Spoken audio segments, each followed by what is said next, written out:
Vamos a informar, como todos los martes, sobre la situación de salud y también se va a informar sobre el plan que se ha venido aplicando en Tabasco para desasolvar ríos mediante el dragado de varios ríos de Tabasco. Este trabajo está a cargo de la Secretaría de Marina. Entonces vamos a informar sobre los dos temas y luego ya entramos a preguntas y respuestas. De modo que tiene la palabra el doctor Jorge Alcocer.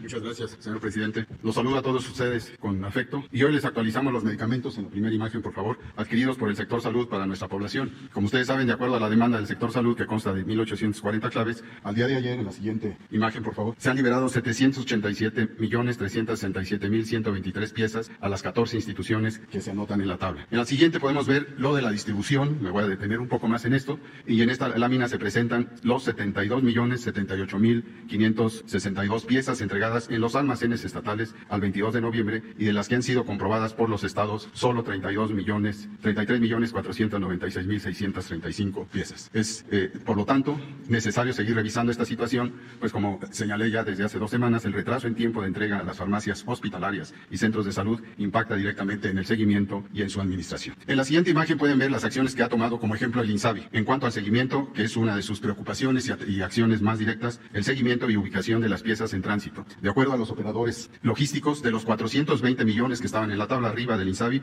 215.665 piezas, el inventario actual es de 12.024.099 piezas. En la siguiente, gracias a la participación muy clara de Sedena, de Marina, de la Guardia Nacional y de Segalmex, se está agilizando la entrega de 40.281.628 medicamentos para las entidades del 15 al 28 del mes en curso. En la siguiente podemos ver algunas de las acciones que se realizan por el INSABI y los gobiernos estatales, que se considera importante. Comunicación directa con los propios secretarios de salud para gestionar la recepción de los insumos. Movilización de medicamentos oncológicos, por lo importante y relevante de estos, de red seca a través de la Sedena. La homologación de documentación a partir del documento, requisitos y condiciones técnicas para la recepción de medicamentos y material de curación del INSABI. Acompañamiento de los transportes de los operadores logísticos por las Fuerzas Armadas, Sedena, Semar y Guardia Nacional. Y en la siguiente tabla también les apunto que se gestionan de forma personal por las Fuerzas Armadas en los lugares de entrega para maniobras de descarga. Visitas de supervisión y acompañamiento a los almacenes de los operadores logísticos para verificar las tareas de carga y maniobra.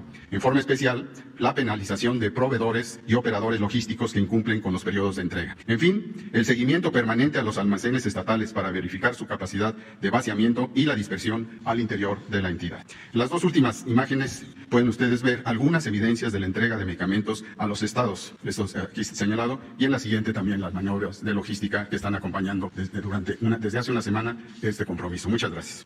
Con su permiso, presidente, secretarios, muy buenos días. Muy buenos días tengan todas y todos ustedes. Vamos a compartir la información de actualización del curso de la pandemia de COVID-19 y el progreso del programa de vacunación contra COVID. Si vemos en la primera imagen, la ya muy conocida curva epidémica de agregación semanal, que tiene corte hasta la semana 46, y lo que vemos es que en esta semana tenemos una reducción nuevamente más cuantiosa que la semana pasada, que fue de -8, ahora abrimos nuevamente con -17.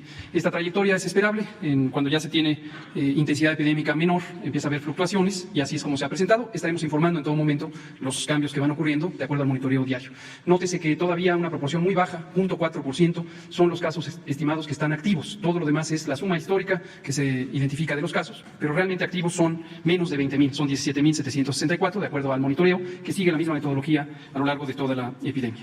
Lo mismo vemos en el indicador de la ocupación hospitalaria, se siguen desocupando las unidades COVID, tenemos una ocupación mínima ya en algunas entidades federativas y los indicadores van reduciendo consistentemente. Es casi 90% la reducción de la ocupación hospitalaria si lo comparamos con el punto máximo de la segunda curva epidémica.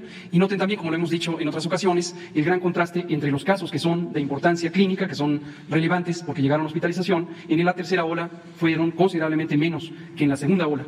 a pesar de que la ocurrencia de casos sea mayor. A veces esto se pierde de vista, pero lo importante es que en poblaciones con alta cobertura de vacunación, aun cuando pudiera haber cantidades de casos más grandes que no las previas, la cantidad de casos que son realmente importantes es menor, porque la vacuna protege precisamente contra eso, contra la hospitalización y desde luego contra las defunciones. En defunciones también es muy importante que en algunas entidades federativas ya empezó a ocurrir que pasan algunos días sin que se presente una sola defunción por COVID, lo cual es sumamente alentador y habla también del beneficio de la vacunación y la reducción sostenida de la epidemia. Lo que vemos en esta otra gráfica es el monitoreo que hacemos de las escuelas, de la población escolar, y la presentamos a ustedes periódicamente para que vean qué ha ocurrido. Se abrieron las escuelas el 30 de agosto y en ningún momento se ha presentado un repunte de COVID en la población escolar. Concretamente monitoreamos a la población de 5 a 17 años y, como se puede ver en la gráfica, en la zona sombreada en azul claro, hay una reducción progresiva sostenida de los casos en esta población y se ha mantenido muy fijo el porcentaje de casos que ocurren en estas edades, es de 10%, y esto nos habla de una mínima impacto, si es que hay alguno, de la apertura de las escuelas sobre los contagios. Lo vemos también en el monitoreo específico que hacemos de los recintos escolares. Tenemos un sistema de información para el alertamiento inmediato compartido con la Secretaría de Educación Pública y vemos que es 0.07% de las escuelas que hasta el momento han abierto, que son casi 67% de las escuelas, solo 0.07% han tenido alguna clase de afectación, algún salón que presenta algún caso de enfermedad o más de un salón en toda la escuela. Y es de destacar que la gran mayoría, la enorme mayoría de los casos que se han presentado son casos leves, lo cual ya habíamos también constatado a lo largo de la epidemia en México y en el mundo, que en la población menor de edad el COVID se presenta como una enfermedad afortunadamente leve en su enorme mayoría. Veamos ahora la vacunación. Seguimos vacunando ahora con una complejidad territorial mayor porque ya hemos cubierto en las principales concentraciones urbanas, desde luego la megalópolis y las metrópolis, pero también las ciudades de decenas de miles de habitantes o incluso de 5.000 a 10.000 habitantes. Están cubiertas de vacuna para la población adulta. En cambio, ahora el reto es llegar exactamente al último rincón del país, las poblaciones dispersas que tienen menos de 1.000 habitantes y que están territorialmente muy separadas. Hay algunas entidades federativas que son de especial reto por su complejidad no solamente territorial, sino social.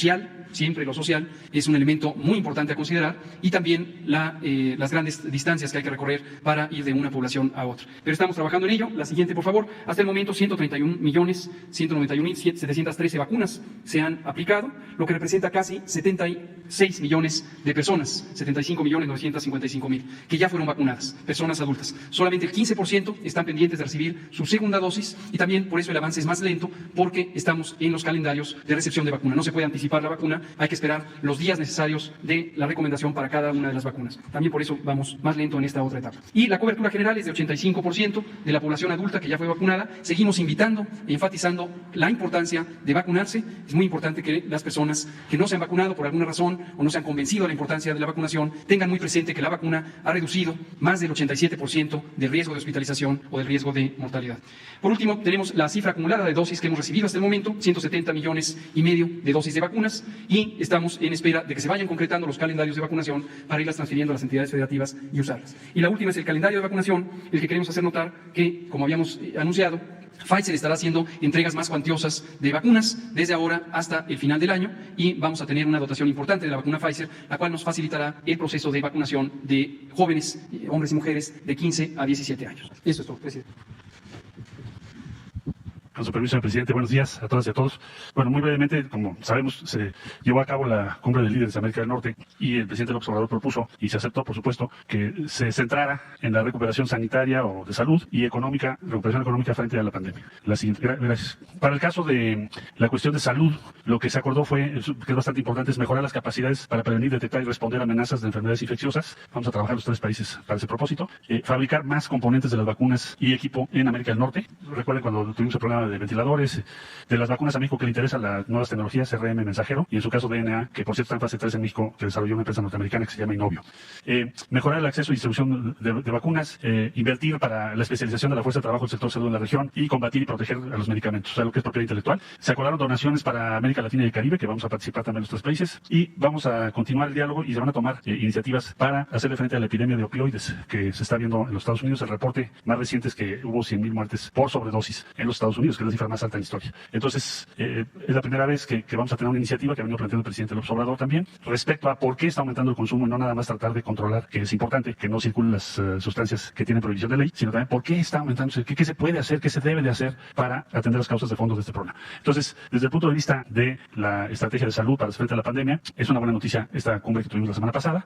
También se abordó el tema de la recuperación económica y también se acordó que todo esto tiene que tener un objetivo, que es la justicia, que haya bienestar para todos. No puede ser un desarrollo, un crecimiento económico nada más para algunos. Entonces, si algo quedó claro en esa cumbre es que hay una gran afinidad en la forma de pensar de los liderazgos de los tres países respecto a este tema. ¿Cuál es el fin de todo esto? Pues el bienestar y que haya justicia. Muchas gracias, presidente.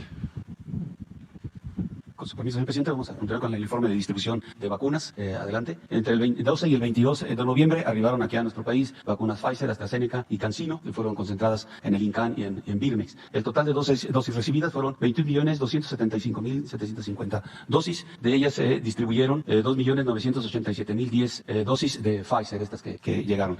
Adelante, por favor. ¿Cómo las distribuimos? Por vía aérea, el día 22, el lunes, el día de ayer, un total de 1.904.760 dosis. Se organizaron 6 rutas aéreas con aeronaves de la Fuerza Aérea Mexicana para atender 24 entidades federativas. La ruta 1 atendió Sinaloa, Baja California Sur, Baja California y Sonora. La 2, Tamaulipas, Nuevo León, Chihuahua, Coahuila y Durango. La ruta 3, Oaxaca, Chiapas, Quintana Roo y Yucatán. La 4, Guerrero, Colima, Nayarit, Jalisco y Michoacán. La ruta 5, Veracruz, Tabasco y Campeche. Y la ruta 6, Aguascalientes, Zacatecas y San Luis Potosí. Por distribución vía terrestre fueron un total de 1.082.250 dosis. Estas acudieron 8 entidades federativas al INCAN a recoger sus vacunas. Y fueron la Ciudad de México, Estado de México, Hidalgo, Morelos, Puebla, Querétaro, Tlaxcala y Guanajuato. Todas las vacunas con la seguridad del Ejército, de la Armada y de la Guardia Nacional. Adelante. Este es el resumen. El día 22, el día de ayer lunes, se transportaron 1.904.760 dosis vía aérea, 1.082.250 vía terrestre, con un total de 2.987.010 dosis. Se atendieron las 32 entidades federativas. Se organizaron 40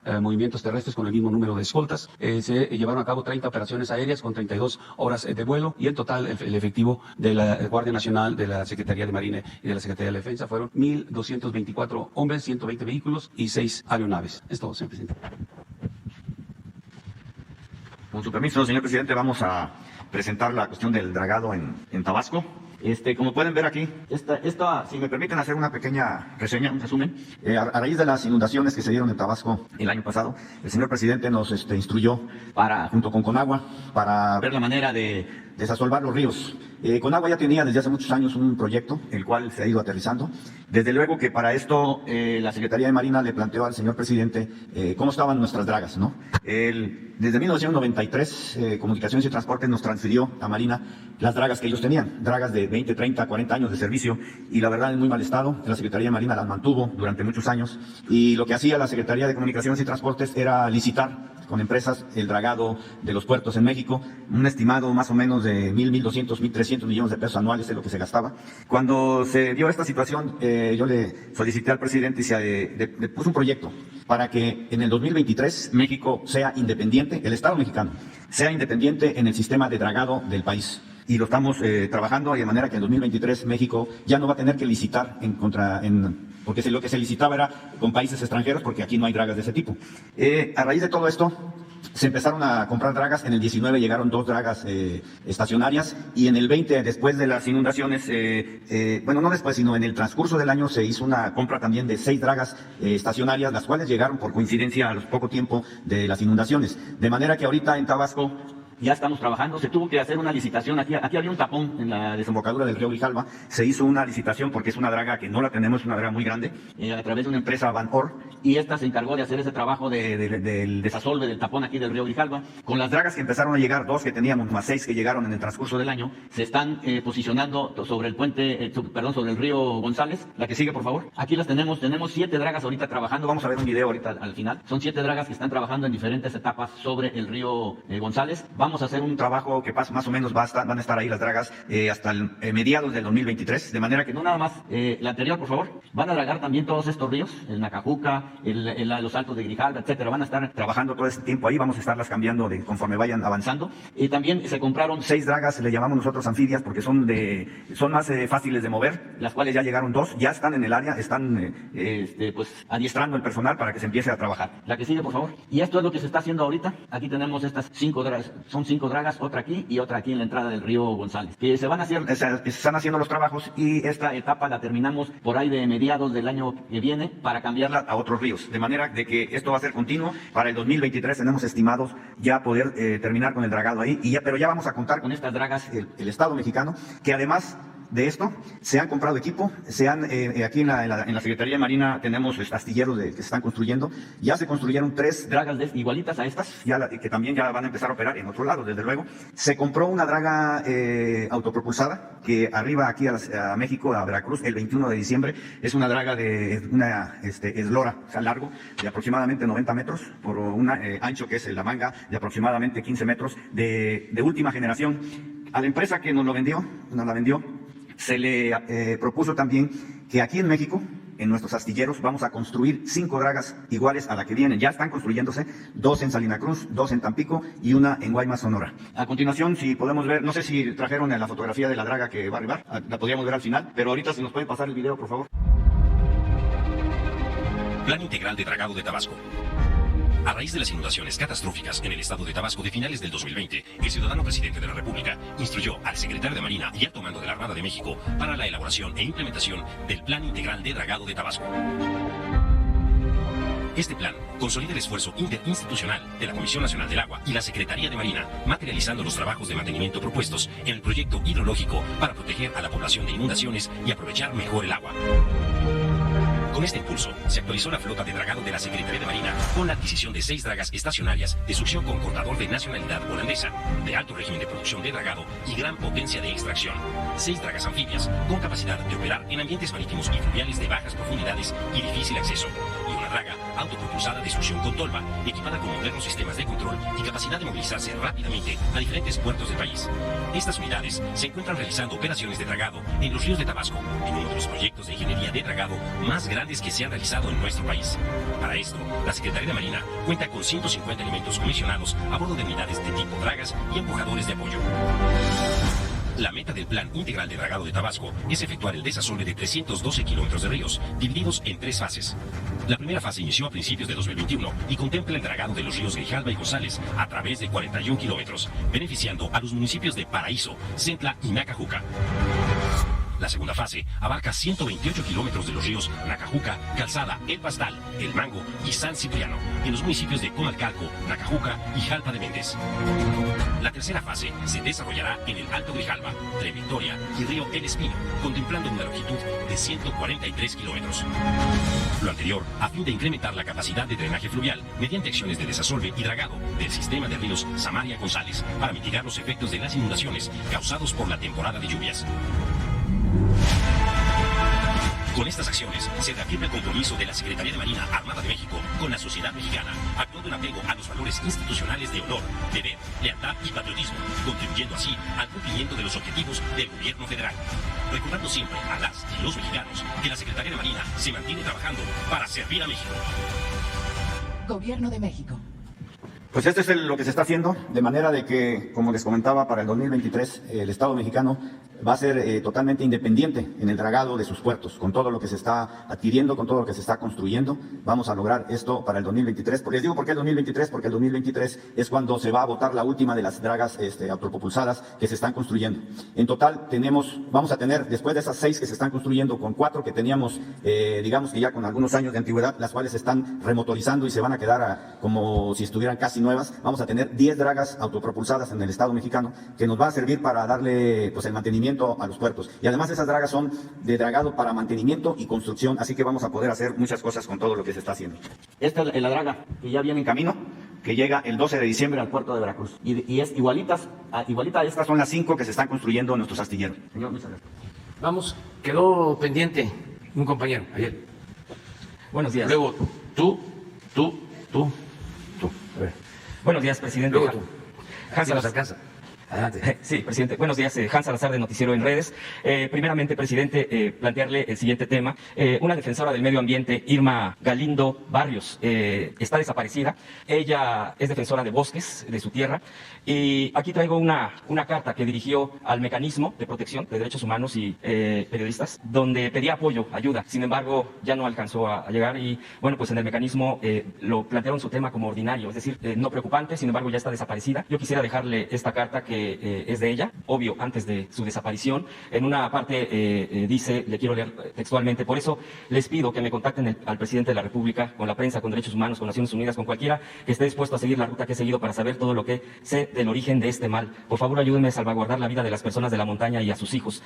¿Cómo consigo ayuda humanitaria y qué constancia es responsable de ayudar a los campesinos que no saquean la tierra? Nuestro protocolo de seguridad se está agotando. Son 10 comunidades de 3,000 habitantes en contra de 600 habitantes de Mier y Terán, Guerrero Grande y parte de Doyo Noyuji. Entonces, le dejo, presidente, aquí vienen sus datos por parte de esta persona desaparecida. Con Leti, y lo vemos. Sí. Y te informamos y vamos a dar a conocer este caso, sobre todo procurando que la recuperemos. Claro que sí, presidente, gracias, le agradezco la atención. El segundo punto, a propósito de las visitas que ustedes hizo, Nueva York, Washington, y que bueno, aquí ya incluso ha usted planteado cómo fue estas visitas, me parece exitosas en el plano diplomático y en las metas de este gobierno. También, bueno, pues estuvimos teniendo esta oportunidad de cubrir con los migrantes, escuchar su sentir, todo esto que pues se expresaba en las calles, tanto de Nueva York como de Washington. Hay un caso, y aquí se lo dejo, de un migrante que vive en las afueras de Washington. Aquí la problemática muy concreta, presidente, es, y sería mi pregunta, no solamente dejarle este documento, que es dirigido hacia usted,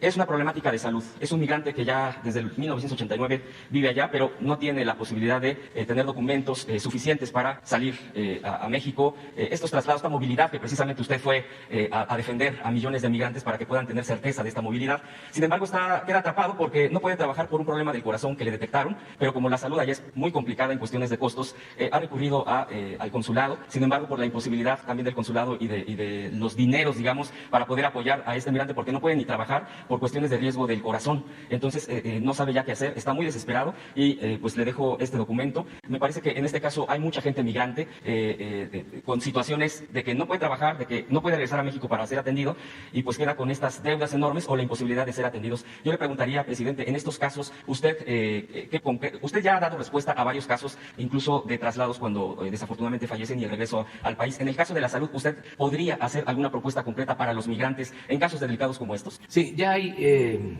un mecanismo. Me gustaría que explicaras lo que hacen los consulados. Hay asociaciones de paisanos que ayudan. Se manifestó este apoyo ahora con la pandemia. Se ayudó mucho en los consulados a enfermos y yo pienso que Marcelo puede explicar y dar a conocer que nosotros estamos en la mejor disposición de ayudar, de apoyar todo lo que sea atención médica allá y aquí, pero sí podemos hacer gestiones para que sean atendidos allá. Hay muy buena relación con el gobierno de Estados Unidos. Es muy humano el presidente Biden. Fue una de las cosas que le agradecimos. Con la pandemia se atendió a los migrantes, independientemente si tenían en regla sus papeles, si ya eran ciudadanos estadounidenses o no, se les atendió por parejo y eso se agradeció mucho, el que se haya vacunado a todos. Sí, son de las cosas que se deben de subrayar, que no pasen desapercibidas. De hecho, tuvimos la oportunidad de visitar el consulado en Washington y efectivamente hay un espacio donde se proporciona información del tema de la salud, nada más que en estos casos ya más concretos que rebasan las circunstancias económicas, quizá se pudiera fortalecer la comunicación de estos en específico, ¿con quiénes pueden recurrir estas asociaciones que usted comenta, presidente? Sí. No sé si y ahorita me permite una pregunta. Sí, y hay un instituto que está dedicado a la atención de migrantes. A ver, Marcelo. Con su permiso, señor presidente. Con mucho gusto. Bueno, los consulados fueron clave y son para atender la pandemia y en general pues toda la problemática que tenemos en Estados Unidos, que es muy compleja. De hecho, la red consular mexicana es la más grande de todos los países del mundo en Estados Unidos. Son 50. Y se considera que es una de las más reconocidas por toda esa tradición que tiene el servicio a nuestros connacionales en Estados Unidos, que además es un número enorme. Bueno, por instrucciones del señor presidente se instalaron ventanillas de la salud en todos los consulados. Eso se trabaja junto con la Secretaría de Salud. En su tiempo, con el actual titular de la COFEPRIS, se echó a andar ese proyecto. Eso nos ha permitido que cosas pues, más eficaces, tener una base de datos muchísimo mejor, establecer vínculos con más de 5,000 organizaciones hay en Estados Unidos de respaldo, desde luego con los servicios de salud, con los gobiernos locales, que trabajamos muchísimo. Ayer estuve con el alcalde de Nueva York, incluso pasó una resolución para que la 2, donde está East Harlem, donde es quizá una de las mayores concentraciones de mexicanos en Estados Unidos, y en Nueva York, desde luego, le puso el nombre de la calle México Tenochtitlán como reconocimiento a la contribución de las y los mexicanos, cosa que le agradecí mucho el día de ayer, pero estuve en ese evento. Me decía él que su abuelo vivía ahí, cuando llegaron los italianos, ese era el barrio de ellos, pero que hoy es un barrio mexicano. Me dijo, pues si tienes tiempo te doy un tour para que veas todo lo que pasa aquí, porque son de Guerreros, son de Puebla, me estuvo platicando. Él vivía ahí de chico, de joven. Bueno, el caso es de que con las autoridades locales también estamos trabajando muy de cerca. Lo mismo pasa en Chicago, en Los Ángeles, Houston, en muchas ciudades de los Estados Unidos. Ahora, del caso que me estás comentando, tendría que revisarlo con mucho gusto. Claro. Lo que yo sugeriría, además, el presidente nos ha pedido que el Instituto de Mexicanos en el Exterior, que depende de la Cancillería, que dirige Luis Gutiérrez, esté muy cerca de los consulados, cosa que estamos haciendo. Sí. Ahora que el presidente visitó Nueva York, que andaba Luis. Y También en Washington estuvo. Exactamente. Y él anda recorriendo todos los consulados, pero le voy a comentar esto para que le pongamos especial atención a estos casos y ver, aquí informaremos qué resultado tuvo esta cosa que estás tú gestionando, cómo vamos a responder a ese caso una vez que lo revisemos con todo cuidado. Pero la instrucción es que sí estemos ahí, que sí estén las ventanillas, que haya más consulados móviles y que hagamos cada vez más grandes los equipos de atención que tenemos en Estados Unidos. Esa es la instrucción que tenemos. Gracias, canciller. Presidente, antes de que esto se lo envían migrantes, se lo dejo con Leti. Con Leti. Y por último, presidente, mi última pregunta sería respecto a lo que se fue publicado el día de ayer en el diario oficial sobre las obras, la protección, el blindaje que se le está llamando. Ya hay dos interpretaciones de ello. Uno, que tiene que ver, que es el blindaje para proteger de futuras intentos de privatización o de otro uso de lo que usted está empeñado en que sean obras estratégicas para el país. Y hay otra que dice, los críticos, que este es un tema muy autoritario porque no quieren que se sepa la información de los costos, de todas estas cosas que engloban las obras. Y yo le quisiera preguntar, presidente, la razón y que si nos pudiera dar más a fondo qué es lo que lo llevó a esta publicación del día que se hizo el día de ayer en la tarde. Y gracias, le agradezco. Sí, es un acuerdo para agilizar trámites y que por los trámites burocráticos no se detengan las obras, que se pueda dar la confianza a las instituciones y a las empresas que están trabajando en el Tren Maya para que los trámites que tienen que hacer para la realización de las obras sean más expeditos y que se les dé también tiempo para presentar toda la documentación en el entendido de que las empresas, las dependencias del gobierno federal, pues están regidas por principios de protección al medio ambiente, de justicia, de honestidad y que se le tienen que dar facilidades y se le tiene que tener confianza a las dependencias. Entonces, eso fue lo del acuerdo. Es un asunto interno entre dependencias. Por ejemplo, de que el medio ambiente ayude a comunicaciones y transportes o ayude a Fonatur en las empresas que están trabajando en el Tren Maya para que tengan un tramo y no se detenga la obra, porque tenemos que avanzar, tenemos que terminar, concluir las obras. Esto no tiene nada que ver con la transparencia. Las secretarías, todos estamos obligados a rendir cuentas. Claro, el boletín de la derecha, que ya hasta da flojera pues mencionarlo, el Reforma, pues ya está hablando de que es para no rendir cuentas, para que no haya transparencia, para que no haya honestidad. Ellos fueron siempre protectores, cómplices de la corrupción. Nunca dijeron nada cuando Salinas de Gortari, que le ayudó a poner el periódico aquí en la Ciudad de México, se dedicó a entregar bienes del pueblo y de la nación a sus allegados. Guardaron silencio los del Reforma. Y no solo durante el periodo de Salinas, luego con el Fobaproa, cuando convirtieron las deudas privadas en deuda pública. Silencio.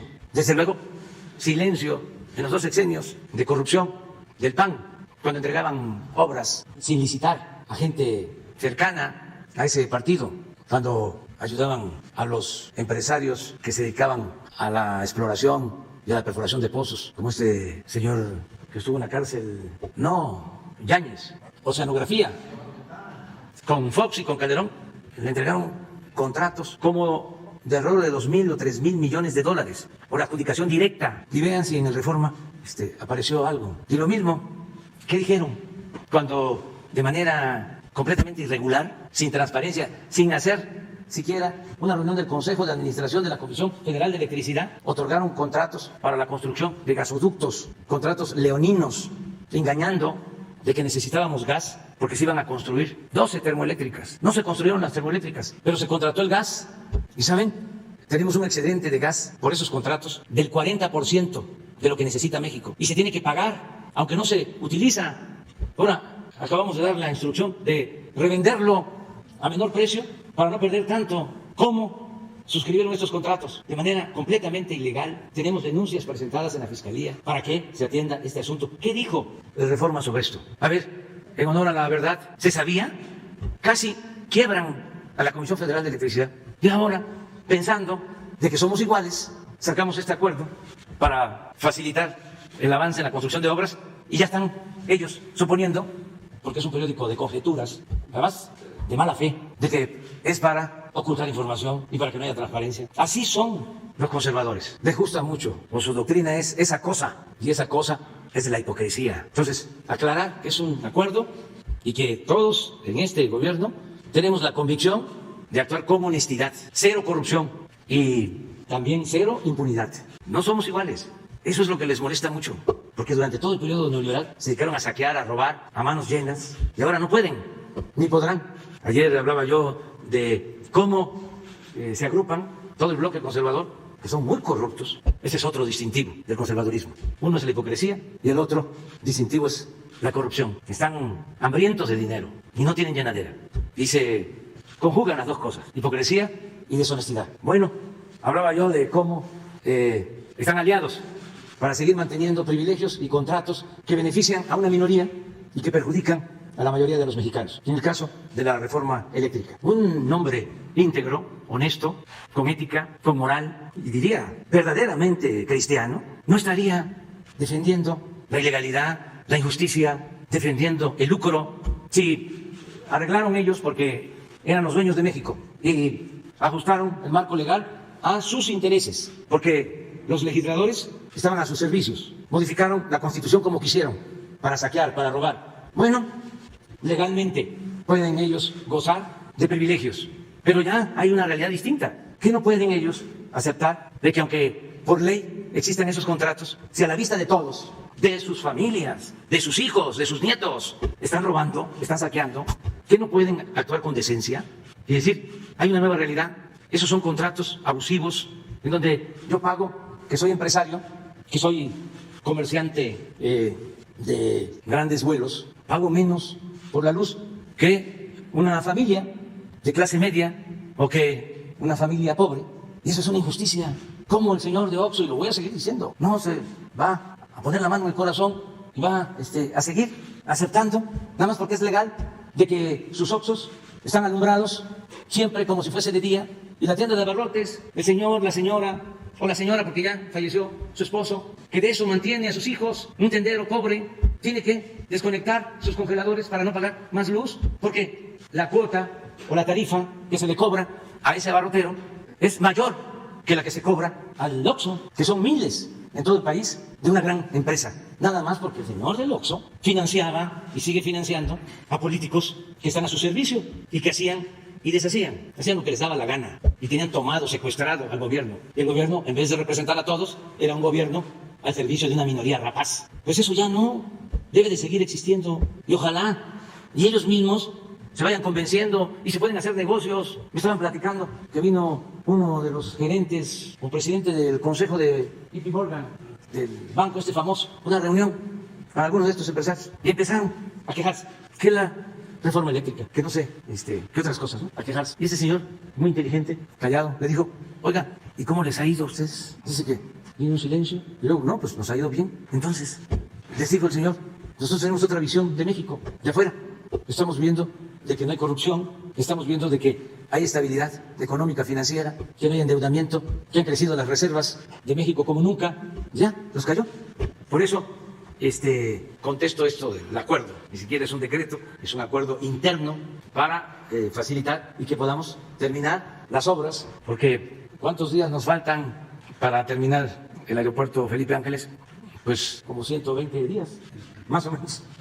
¿Se imaginan si a Claudio y X González, papá e hijo, porque actúan de manera coordinada, en conjunta, junto con el exministro Cosío, se les ocurre que hay que meter un amparo para detener la obra, porque está muy lejos el aeropuerto, porque eso es lo otro que traen, está muy lejos, porque va a hacer mucho ruido y nos presentan un amparo. Ah, pero cae el amparo en un juzgado, pues de esos en donde si la ensartamos, perdemos, y si no la ensartamos, también, y pues ya no terminamos. Y en el caso del Tren Maya, tenemos que terminar 1.500 kilómetros de vías férreas electrificadas en una buena parte, con trenes, para finales del 2023. ¿Qué quisieran?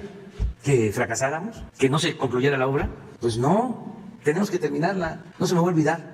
Y también en Reforma, en ese entonces. Y pueden ir a la hemeroteca, porque yo no digo mentiras. Y además tengo pruebas cada vez que hago un señalamiento. Me acuerdo que cuando íbamos a construir los segundos pisos, era yo jefe de gobierno, hace 20 años, y el Reforma una campaña en contra. Bueno, Salinas llegó a decir que se iban a caer. Y amparos, hasta el finado Burgoa, que era una gente preparada, pero con el que se podía tratar. Y en ese entonces ganamos el amparo y se construyeron los segundos pisos. Así empezamos, pero con una oposición de los mismos, de los conservadores. Manifestaciones, no querían. Y luego ya, hasta nos copiaron, hasta el presidente de la corte de ese entonces, que luego, en complicidad con Fox, quería desaforarme, o me desaforaron, mejor dicho, Azuela. Una vez me dijo que me agradecía porque para ir allá al sur tenía que hacer como una hora. Y una vez que se hicieron los segundos pisos, ya podía trasladarse en 20 minutos. Entonces ya sabemos cómo actúan, la verdad, con mucho egoísmo y no pensando en el interés general. Solo piensan en su conveniencia y no saben de generosidad, no saben de solidaridad, de fraternidad, de amor al prójimo. Están demasiado ensimismados, preocupados por ellos mismos. Y ahora, ¿cómo no les está resultando su oposición conservadora? Porque, como decía Juárez, el triunfo de la reacción es moralmente imposible. Están muy molestos y todo les inconforma, que porque llegué a Washington y me senté con las piernas abiertas. no crucé mis piernas. Que me hacía falta pues unas clases de manejo corporal. Se olvidan de que yo vengo de Tepetitán y, como le digo a mis hijos, Tepetitán tiene una gran historia, una gran cultura, mi pueblo. Existía desde antes de que llegaran los españoles. Era cuando vivir cerca del mar, era como vivir cerca del mundo. Y me da mucho orgullo ser de mi pueblo. ¿Cómo todos nos sentimos orgullosos? Bueno, los migrantes, qué orgullo sienten el ser mexicano. Ahora que estuve en Washington, salgo a saludarlos a la ventana, al balcón, y los mariachis. México lindo y querido. Eso es México, eso somos nosotros. Ese es el pueblo. Y de lo que se pierden los fifís. Pero bueno, quedamos con ella. Buenos días, señor presidente. Janet Galindo, del Grupo Transmedia La Chispa. Continuando con el tema de las obras del Tren Maya, hemos encontrado a muchos ambientalistas que siguen aferrados en que este proyecto, esta obra, está afectando al medio ambiente. Para la 4T, ¿cómo va a demostrar que estas obras, en lugar de afectar, están beneficiando? ¿Cómo es que va a demostrar? ¿Cuál es su opinión de usted para ayudar a que ellos entiendan que finalmente lo que se busca es apoyar? Es que no son sinceros los que se autonombran ambientalistas. Muchos tienen como modo operandi el disfrazarse de ambientalistas para sacar algún provecho en lo personal. Ya hemos visto cómo hay hasta asociaciones financiadas por empresas extranjeras, incluso por la misma embajada de Estados Unidos. Y hay quienes sí son auténticos y saben pues que no hay ninguna afectación. Al contrario, para empezar, se tiene que saber que el trazo del tren es la antigua vía del ferrocarril del sureste, desde Palenque hasta Valladolid. Ya existía el tren, nada más que ese tren no fue privatizado.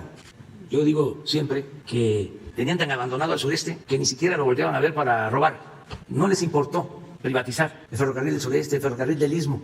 Del Istmo hacia el norte no quedó nada sin privatizar, de las vías férreas. Pero del Istmo hacia Yucatán no les interesaba, no entregaron las concesiones. Entonces, cuando yo me entero, porque pensaba de que nos iba a costar más trabajo por el derecho de vía, y me entero de que las concesiones eran, mejor dicho, que la propiedad seguía siendo pública, tanto del Istmo como del Ferrocarril del Sureste, pues ese día fui muy feliz porque ya teníamos garantizado el derecho de vía. Estamos hablando de un ferrocarril que se construyó desde los años 40, se inauguró en los años 50 del siglo pasado. Era el medio de comunicación. Primero eran los barcos, en el caso del sureste, la navegación que se conocía de cabotaje, barcos que transportaban carga y pasajeros de puerto en puerto. Los puertos que todavía existen, Progreso, Cisal, Campeche, El Carmen, Frontera, Veracruz, antes Coatzacoalcos, se llamaba Puerto México, esa, incluso a La Habana, a Nueva Orleans. Eso era el medio de transporte, porque acuérdense que el único ferrocarril que existía, portante hacia la Ciudad de México, era el de Veracruz a la Ciudad de México. Entonces todo se hacía por barco. Luego fue el ferrocarril, en los años 40, 50 del siglo pasado. Ese ferrocarril del sureste lo empezó a hacer el general Cárdenas, cuando el general Mújica era secretario de Comunicaciones y Transportes, y lo inauguró el presidente alemán en los años 50, 1952. Entonces, ese es el trazo de Valladolid hacia Cancún. El trazo del Tren Maya va en la autopista de Mérida a Cancún. El trazo que se está haciendo de Cancún a Tulum es un arreglo con ejidos y en algunos tramos va arriba, es un viaducto de la actual carretera. Lo mismo de Tulum a Chetumal y de Chetumal a Escárcega, es la carretera. O sea que ya son zonas impactadas, no es meterse a la selva. Pero además de eso, de que no se está afectando el medio ambiente, el proyecto del Tren Maya incluye la conservación de todas las zonas arqueológicas de las antiguas ciudades mayas. Se va a invertir como 1.500 millones de pesos en Palenque, en Uxmal, en Chichén, en Tulum, Calakmul, para la conservación de las zonas arqueológicas. Además de eso, se van a crear como 4 o 5 parques o zonas de reserva ecológica. Por ejemplo, en Tulum, además de la zona arqueológica, todos los terrenos colindantes, estamos hablando de 400 hectáreas, donde está actualmente el aeropuerto de Marina, más otro terreno que tiene el gobierno de Quintana Roo. Todo va a pasar a formar parte de una área natural protegida, unida a la zona arqueológica de Tulum, un parque ecológico. Lo mismo en Uxmal, 2.000 hectáreas también de parque, de área natural protegida. Y así en otros casos. De modo que no hay nada que afecte al medio ambiente, al contrario.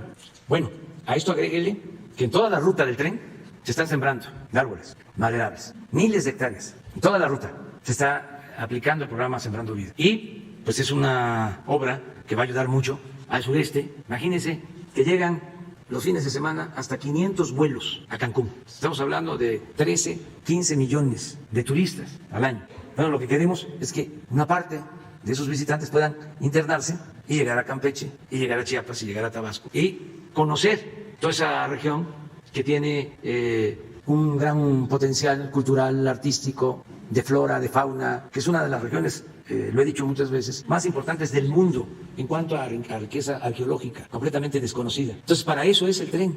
Y a mí siempre me llama la atención de que ya sean políticos o especialistas en lo ecológico, en defensa de derechos humanos, investigadores, intelectuales, periodistas, no le tengan respeto al pueblo o piensen que el pueblo es tonto, que la gente no sabe discernir o no sabe decidir sobre lo que le conviene y lo que no le conviene. Y que entonces somos nosotros, los expertos, los únicos que sabemos, y que el pueblo no sabe, que por eso la política es asunto de los políticos, y la ecología es asunto de los ecologistas, y la economía es asunto de los economistas, y la cultura pues es asunto de los intelectuales, de los académicos. No, el pueblo tiene mucha sabiduría, la gente sabe qué conviene, qué no conviene. ¿Y por qué digo esto? Porque para construir el Tren Maya se hicieron consultas, y ustedes pueden hacer una encuesta en toda la ruta del Tren Maya, y les aseguro que el 90% de la gente aprueba la obra, si no es que más. ¿De la población o los regadereños? La población está de acuerdo. Entonces, ¿qué? ¿El pueblo no cuenta? ¿Qué es la democracia? Entonces, democracia es el poder del pueblo, es el pueblo el que manda, es el pueblo el que decide. Entonces, sí hay estos opositores y también hay que respetarlos, y hay procedimientos legales. Sí, eso. Ahora que resolvió la Corte Amparos. de que los que defraudan con facturas falsas no deben de ser sujetos a prisión preventiva. Nosotros aceptamos, pero claro que no estamos de acuerdo, pero nos apegamos a la resolución, porque como nunca hay un auténtico Estado de Derecho. Antes había un Estado de chuecos, de cohecho, ahora no. Lo que hay ahora pues es más argumentación, más debate, pero en fin.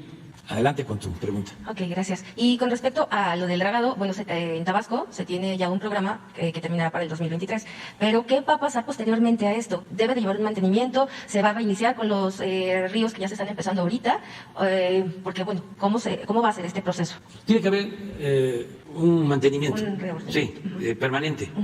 ¿Qué es el fenómeno del asolve? En el caso de los ríos de Tabasco, pues Tabasco es una planicie, pero esto sucede en todos lados.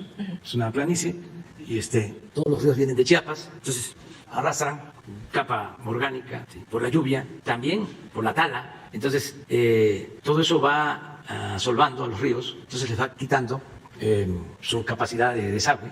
Sí. El dragado es ampliar los cauces para que con la venida de las aguas no desborden, o sea, que los ríos no se salgan de cauce. Allá en Tabasco se le llama de otra manera, pero no lo puedo decir. Entonces, para eso es el dragado. Pero esto sucede también en las barras. Esto lo sabe muy bien el almirante. Hacemos desasolves de barras en lagunas costeras en el Pacífico. Lo hemos hecho en Oaxaca y en Guerrero. Y se vuelve a solvar. Y hay que estarlo haciendo. En los puertos, lo mismo. Aquí lo interesante es de que para hacer este trabajo, antes se contrataban equipos, dragas. Y ahora la Secretaría de Marina está adquiriendo y construyendo estas dragas para dar ese servicio de desasolve, lo cual significa también una inversión, pero al mismo tiempo un ahorro, porque ya es un equipo que constantemente se va a estar utilizando. Estamos dragando del puerto de Coatzacoalcos y otros puertos constantemente, y además los astilleros de Marina son de lo mejor, donde se construyen, se hacen las embarcaciones. Marina tiene mucha capacidad para la construcción de embarcaciones y en esos astilleros se está trabajando. En Salina Cruz y en otros lugares donde hay astilleros. ¿Se tendrá un aproximado del ahorro que se va a tener realizando aquí el trabajo sin pagar externos? Pues sí, se dio a conocer ahí los kilómetros que se van a desasolvar. Y hay varias obras. Económicamente, ¿se tendrá un aproximado del ahorro? Del ahorro. ¿Usted podría? El ahorro como tal no se lo podríamos decir, pero tenemos las estadísticas de lo que se gastaba antes anualmente en llevar a cabo dragados en diferentes puertos, y el Estado mexicano gastaba unos 1.300 millones de pesos anuales para hacer los dragados. Hoy en día los dragados que estamos haciendo, que apoyamos a muchas comunidades, lo único que estamos requiriendo con las dragas que tiene el Estado mexicano, lo único que se requiere es el combustible y un recurso que se va ahorrando para el mantenimiento de las propias dragas. O sea que el ahorro se puede decir que es hasta un 70% más o menos de lo que se gastaba antes. Eso es la ganancia. Perfecto, gracias, almirante. Y si me permite nada más, una última pregunta para el doctor Gatell. Sí, doctor. Gracias, con gusto. Buenos días, doctor. Buenas noches. Bueno, la semana pasada se entró COFEPRIS a la Comisión Internacional para la Armonización de Requisitos y Técnicas para Productos Farmacéuticos para Uso Humano. ¿Nos podría explicar un poquito más sobre esto, por favor? Con mucho gusto y enorme orgullo. El comisionado Alejandro Sbarch Pérez es uno de los colegas que más buenas noticias nos da, y esas buenas noticias son producto de su trabajo, que es excelente, es excelente.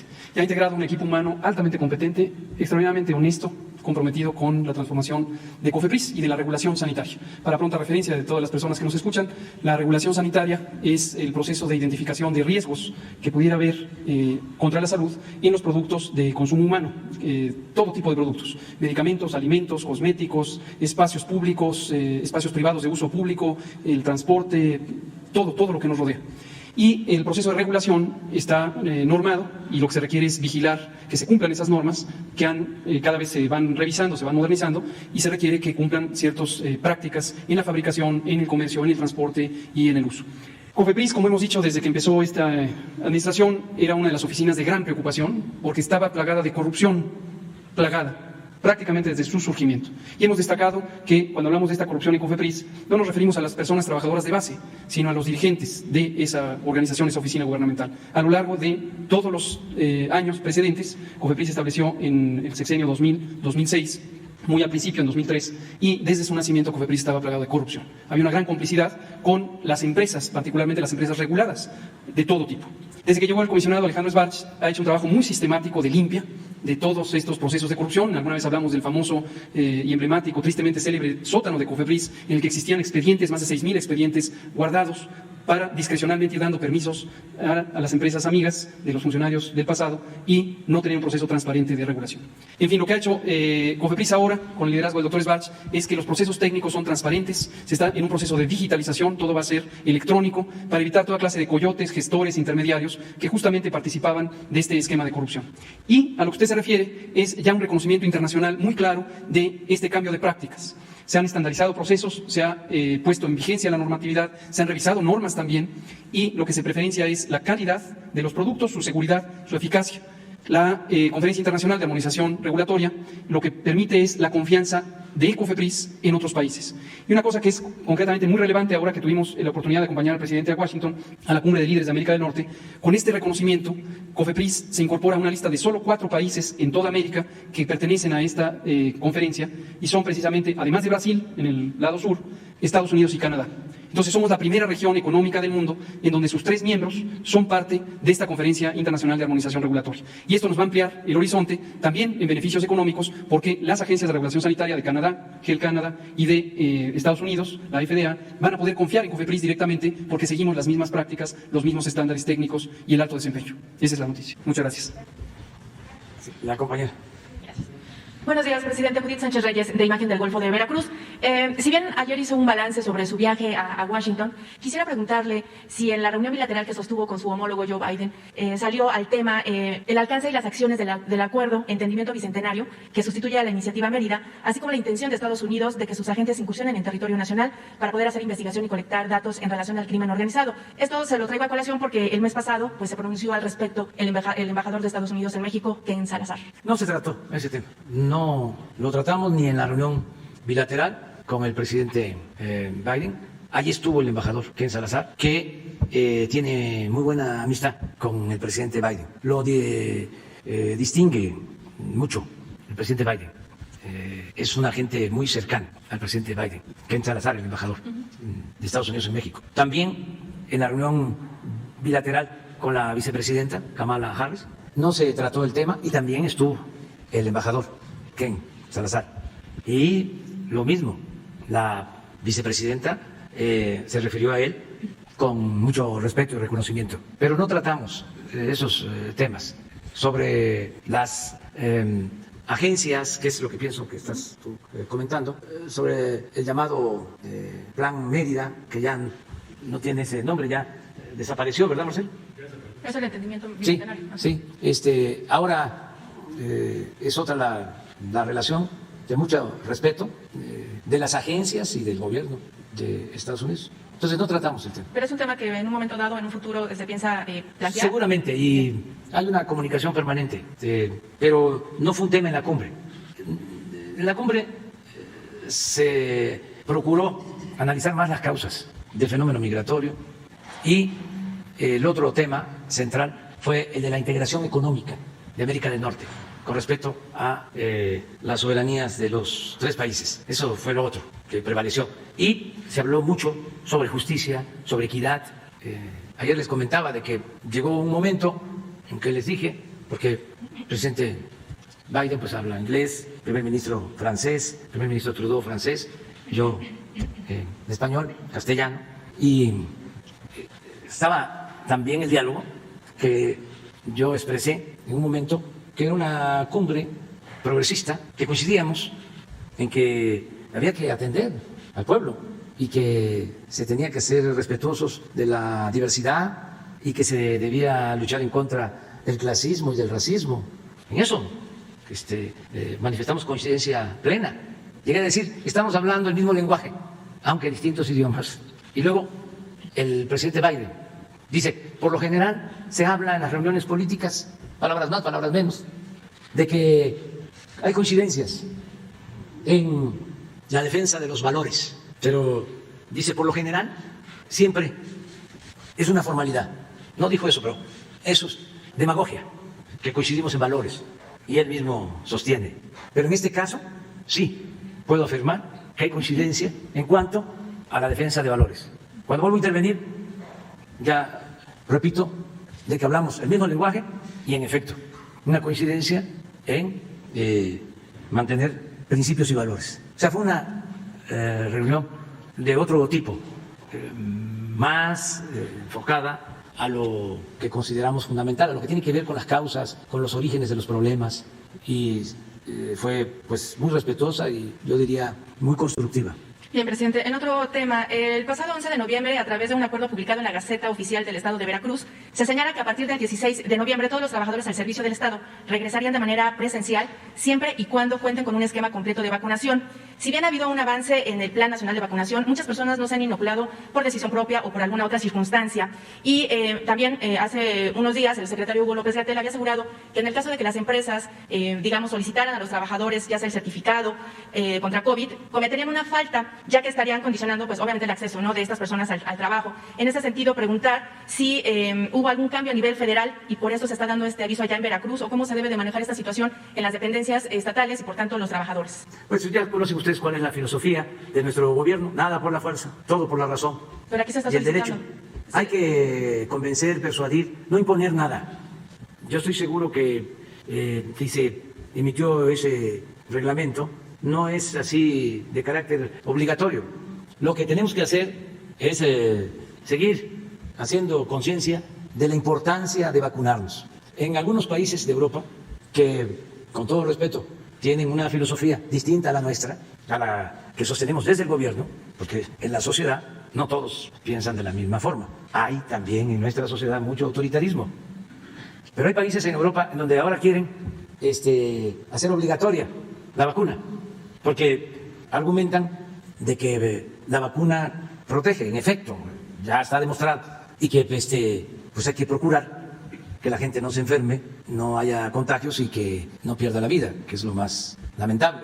Nosotros no vamos nunca a volver obligatoria la vacunación, no, porque nosotros tenemos un pueblo que es mucha pieza, el pueblo de México. Estamos en los porcentajes más altos de vacunación en el mundo.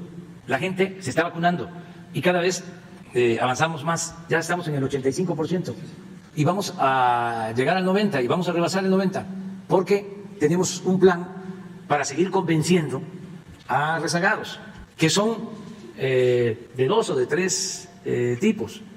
Hay quienes no quieren vacunarse y hay que respetarlos. Bien, pero hay quienes no se han vacunado porque no hemos llegado a sus pueblos, a sus pequeñas comunidades, y ellos no pueden salir.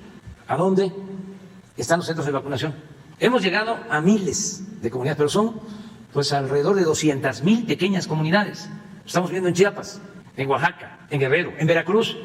Entonces, todavía tenemos que seguir ampliando la vacunación, llegar a todos.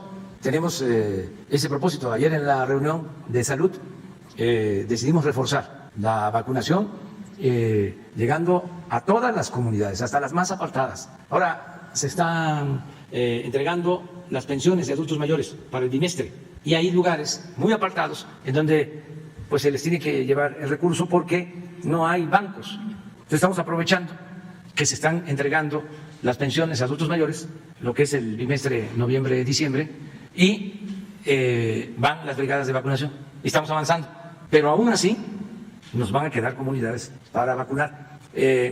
Luego tenemos que vacunar, como ya se acordó, de 15 a 17, y esto es con la vacuna Pfizer, y se va a analizar la vacuna de refuerzo en algunos casos, sobre todo para adultos mayores, pero eso todavía lo tienen que decidir los médicos, los especialistas. Pero yo sí, a lo que llamo es a que nos vacunemos todos. Saben que yo ya tengo las 2 dosis, Hugo y Marcelo, bueno, todos los que estamos aquí, pero ahora para llegar a la Casa Blanca, a todos, incluso a los mismos servidores públicos del gobierno de Estados Unidos que llegaron, creo que hasta la señora del Tesoro que estuvo ahí, a todos, pruebas. Y toda la delegación nuestra sin ningún problema. Entonces sí ayuda mucho lo de la vacunación. Hay que seguirnos vacunando.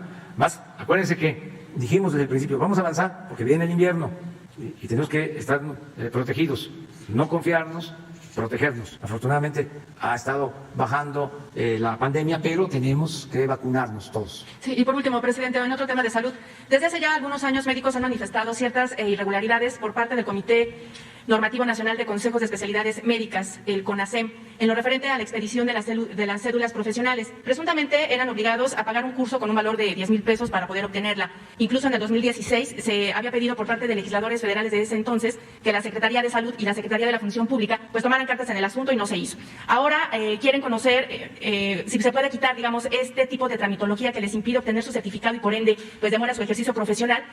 Hay un grupo de médicos que se autodenominan Médicos de la Esperanza que presentaron un comunicado hace unos días en el que solicitan justamente pues se elimine esta asociación civil. ¿Usted tiene conocimiento de esto? ¿Sería factible, digamos, esta acción y que la Secretaría de Educación Pública vuelva a tener esta facultad o solo se necesitaría poner orden en este consejo? De hecho, bueno, pues ya hay una iniciativa en el Senado de la República para reformar la ley de salud en este sentido. ¿Cuál sería su opinión al respecto, presidente? Mire, yo creo que el doctor Alcocer podría explicarnos sobre esto.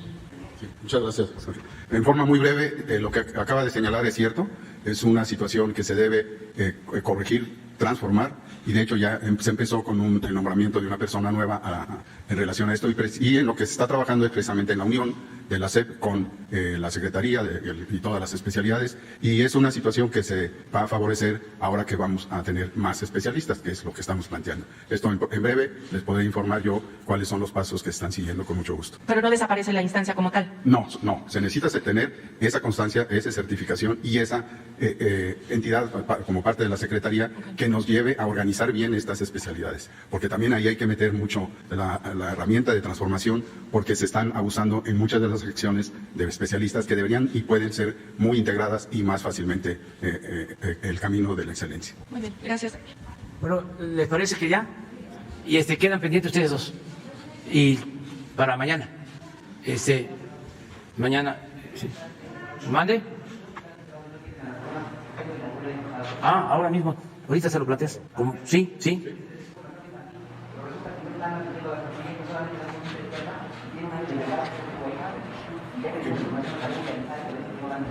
Ahora mismo lo vemos. Con mucho gusto lo vemos. Sí, lo vemos. Sí. Ahora se quedan hablando con el doctor. Muy bien, nos vemos mañana.